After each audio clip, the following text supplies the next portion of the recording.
Hello दोस्तों, शुभरात्रि Hindi horror stories में आपका स्वागत है। आज एक साउथ कोरियन हॉरर मूवी को लेकर बात करने वाले हैं जिसका नाम है द विक। ये फिल्म रिलीज हुई थी 2005 में। फिल्म का डायरेक्टर है बोन सिन होन। IMDb पर इसका रेटिंग है 5.5 आउट ऑफ 10 और 83% गूगल से इसको लाइक मिला है। ये कहानी है ऐसे दो बहनों के बारे में जिन्होंने बचपन में ही अपने पेरेंट्स को खोया है।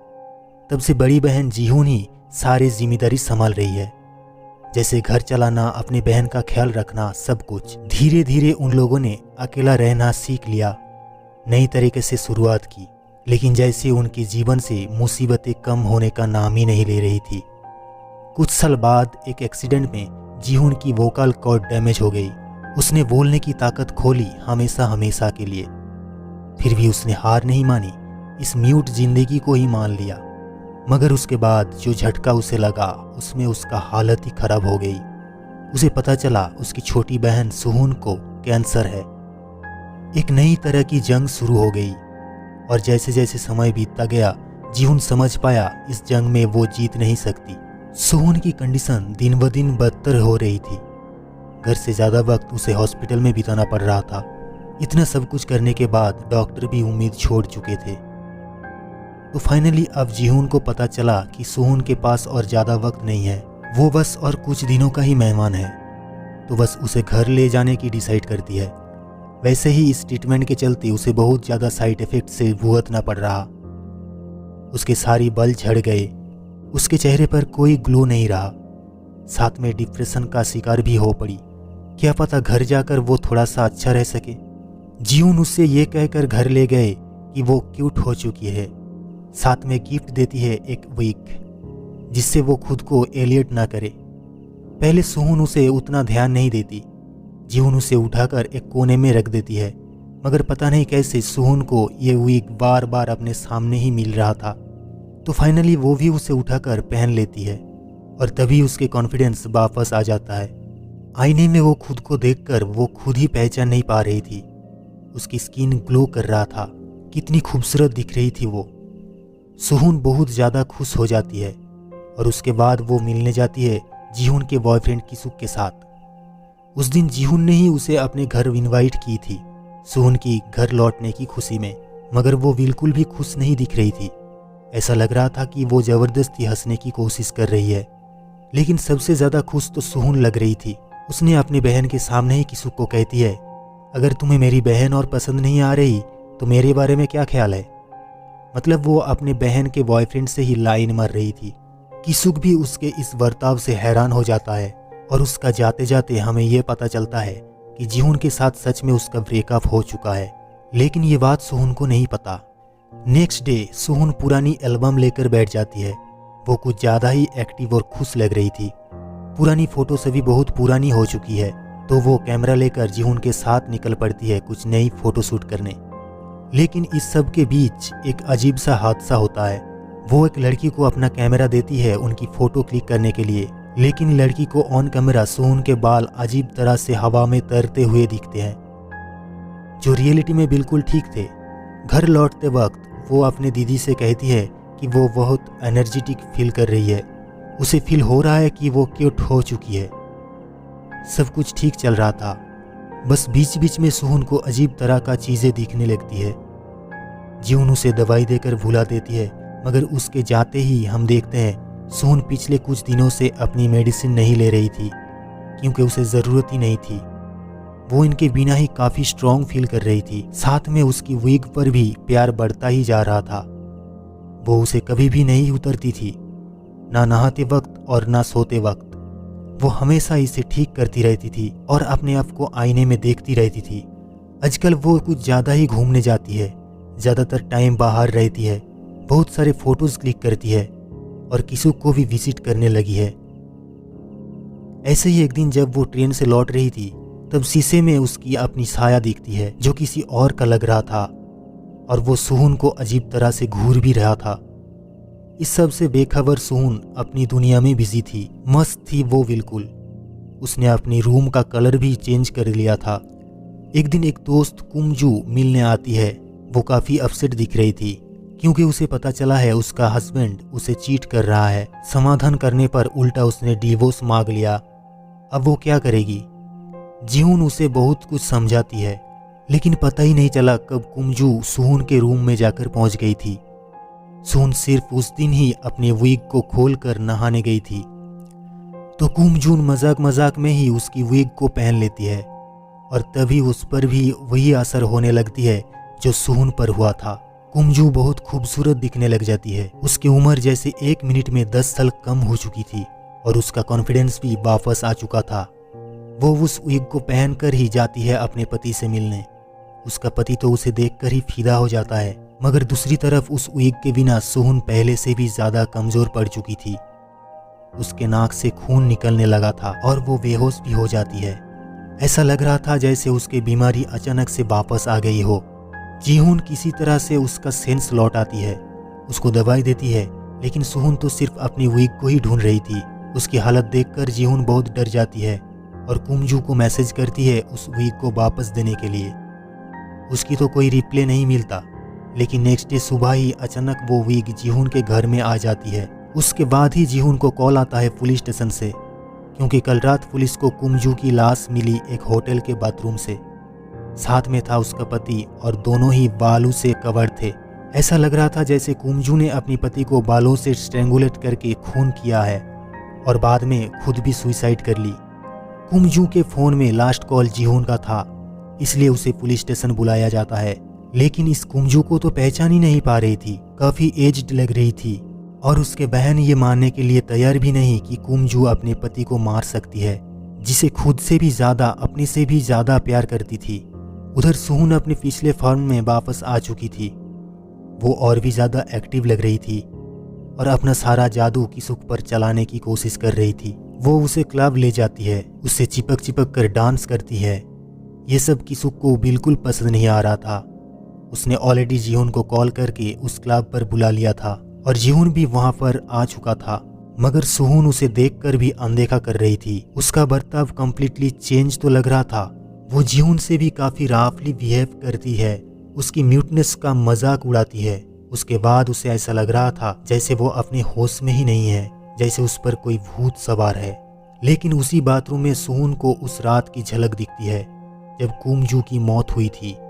वो चिल्लाने लग जाती है और तभी उसकी बहन ही उससे संभालती है। लेकिन दिन ब दिन सुहुन का बर्ताव और ज्यादा खराब होने लगा था।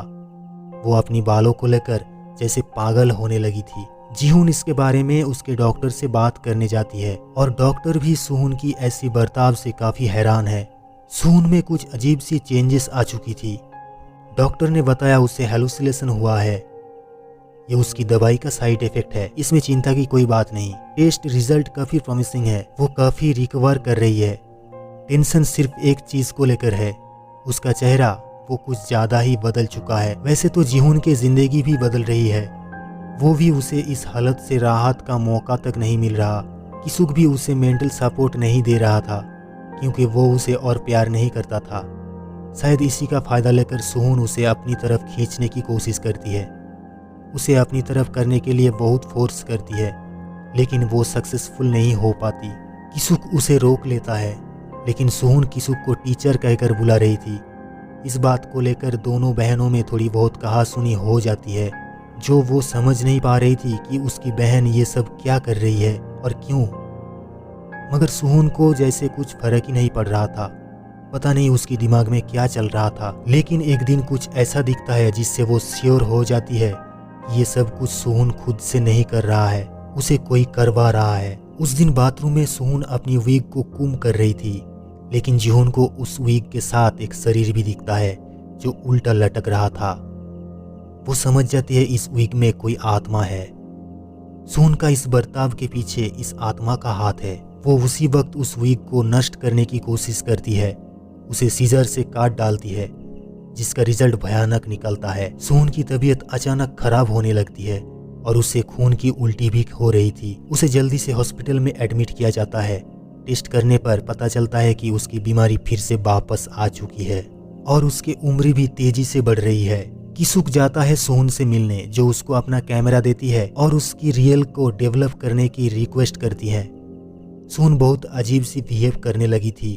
वो अपनी मेडिसिन फेंक रही थी और उसे विजन्स आता है कि उसके माथे से वो सारी टैबलेट निकल रहा है और फिर वो अचानक ही हॉस्पिटल से गायब हो जाती है। सभी उसे ढूंढने लग जाती है, मगर जीहुन समझ चुकी थी कि उसे प्रॉब्लम के जड़ तक पहुंचना है। उसे जानना होगा उस विग की सच्चाई क्या है और वो आत्मा उससे क्या चाहती है। वो उस दुकान में पहुंचती है जहां से ये विग खरीदी थी। उस दुकानदार से उसे पता चलता है ये विग जिस ब्रांड का है वो मरे हुए लोगों के बालों से विग बनाते हैं। ऐसे ही एक विग बनाते वक्त उस कंपनी के मालिक का देहांत हो गया था और उनकी बेटी अचानक से गायब हो गई। अभी वो फैक्ट्री बंद पड़ी है। जीहुन उसे एड्रेस मांगकर उसी वक्त उस फैक्ट्री में जा पहुंचती है और वहां उनसे वो गायब लड़की मिल जाती है, मालिक की बेटी, जो कहती है इस वाले विग को बनाते वक्त ही उसके पिता की मौत हो गई थी, जिन्होंने मरते वक्त कहा था कि ये विग जिंदा है। उसे पता है ये वाल किसके थे, किसी मरे हुए लड़की से नहीं बल्कि एक जीवित लड़के के सर से काटा गया था। वो लड़का हिजो उसका ही बैचमेट था। वो भी उसी आर्ट कॉलेज में पढ़ता था जहाँ किसुक कभी टीचर हुआ करता था। वो गे होने के कारण और लड़की जैसा होने के कारण उसे बाकी लड़के उसका मजाक उड़ाते थे, बहुत चिढ़ाते थे उसको, लेकिन किसुक उसे पसंद करता था।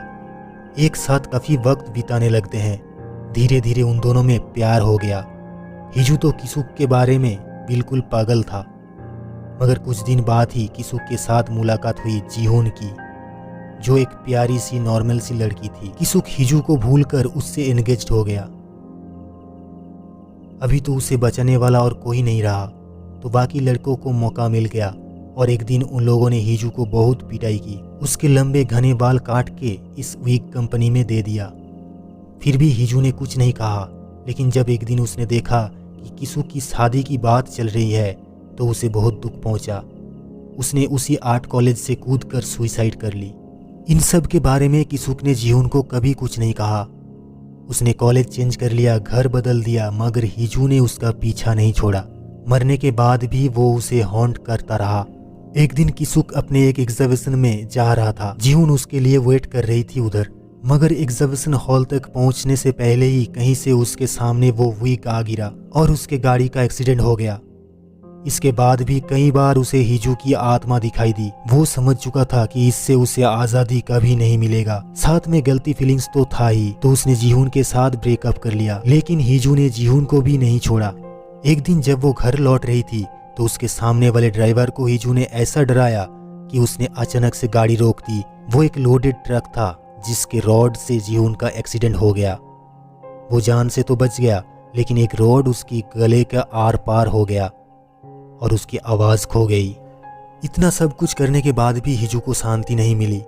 उसे किसुक वापस चाहिए था, चाहे कुछ भी हो जाए। इसीलिए तो उस विग के जरिए सुहुन को धीरे धीरे अपनी बस में कर रहा है। सब कुछ जानने के बाद अभी जीहुन को भी वो बात नजर आने लगी थी जिसके बारे में इतने दिनों से डॉक्टर और किसुक बोल रहे थे। सुहुन बदल चुकी है, उसका चेहरा बदल चुका है। वो भी बिल्कुल हिजू की तरह दिखती है, उसकी तरह बात करती है और उसी तरह किसुक को टीचर बुलाती है, क्योंकि वो अभी और सुहुन ही नहीं है बल्कि वो तो हिजू बन चुकी है पूरी तरह। ये बात कितनी सच है वो हमें अगली ही सीन में पता चल जाती है, जब हम हिजू को देखते हैं उस विग को पहन के किसुक के ऊपर जबरदस्ती करते हुए। वो नाराज है किसुक से कि वो कैसे उसे भुला सकता है। प्यार करता था उससे तो किसी और से शादी कैसे कर सकता है। आज उसने वही शादी का जोड़ा पहना है जो किसुक ने जीहुन के लिए खरीदा था। अभी तो उसे अपनाने में कोई प्रॉब्लम नहीं। अभी उसे सुहुन का शरीर मिल चुका है, वो एक कंप्लीट लेडी बन चुका है। वो किसुक को सिड्यूस करने लगता है और उसके बाल तेजी से बढ़ने लग जाती है। शायद किसुक को उसी बाल से जकड़ के मारने का इरादा था उसका, जैसे उसने कुमजू की हस्बैंड को मारा था, क्योंकि वो भी चीटिंग कर रहा था। लेकिन शायद उसने कुमजू को नहीं मारा, वो तो उसने सुसाइड कर ली थी। लेकिन इस बार उसकी इंटेंशन पूरी नहीं हुई, क्योंकि जीहुन आकर अपनी बॉयफ्रेंड को बचा लेती है, उस विग को आग में जला देती है जैसे हिजू की आत्मा को मुक्ति मिले और सुहुन भी फ्री हो पाए। होता भी यही है, मगर उसके बाद ही जीहुन ने नोटिस करती है कि सुहुन के बाल बहुत तेजी से बढ़ रही है और उसका चेहरा भी हेल्दी दिख रहा है। वो डर जाती है और सुहुन को एक कमरे में बंद कर देती है। सुहुन उसे बहुत समझाती है कि वो सुहुन है और ये उसके अपने बाल है, मगर जीहुन को तो उसमें हिजू की आत्मा ही दिख रही थी। वो किसुक को बचाने के लिए, अपने आप को बचाने के लिए वो कैमरा से सुहन को मारने लगती है, इतना मारती है कि वहीं पर उसकी मौत हो जाती है। सब कुछ खत्म हो जाने के बाद जीहुन को हॉस्पिटल से डॉक्टर का वॉइस मैसेज मिलता है कि सुहन पिछले कई दिनों से मेडिसिन नहीं ले रही थी, कि ये ड्रग्स काफ़ी स्ट्रॉन्ग होती है जिसका साइड इफ़ेक्ट भी काफ़ी ज़्यादा हो सकता है। इसे ना लेने से कुछ दिनों के लिए चेहरा हेल्दी लग सकता है, बाल वापस आने लगता है, ऐसा लगता है कि पेशेंट ठीक हो रही है, मगर अंदर ही अंदर कैंसर बढ़ता है। तो उसे सुहन को जल्दी से जल्दी हॉस्पिटल वापस लाना होगा। इसे सुनने के बाद जीहुन समझ पाती है कि उससे कितनी बड़ी गलती हो गई है। डर के कारण उसने क्या कर दिया, वो तो उसकी अपनी बहन थी जिसका खून उसका अपने हाथों से कर दिया। अभी और कुछ नहीं हो सकता, बहुत लेट हो चुका है, सब कुछ खो चुकी है, वो भी अपने ही कारण। मगर इसमें क्या दोष उसका है या किसु का, या फिर किसी का नहीं, या फिर उस पागल लड़के का जिसने अपने से भी ज्यादा किसी और से प्यार किया और मरने के बाद भी बदले के आग में चलता रहा। ये कहानी यही खत्म हो जाती है। तो दोस्त, आपको क्या लगता है, इस सब के लिए कौन जिम्मेदार है? नीचे कमेंट करें। अगर वीडियो अच्छा लगा तो एक लाइक करके चैनल को सब्सक्राइब जरूर करना। मिलते हैं ऐसे ही और एक हॉरर स्टोरी लेके, तब तक के लिए शुभ रात्रि।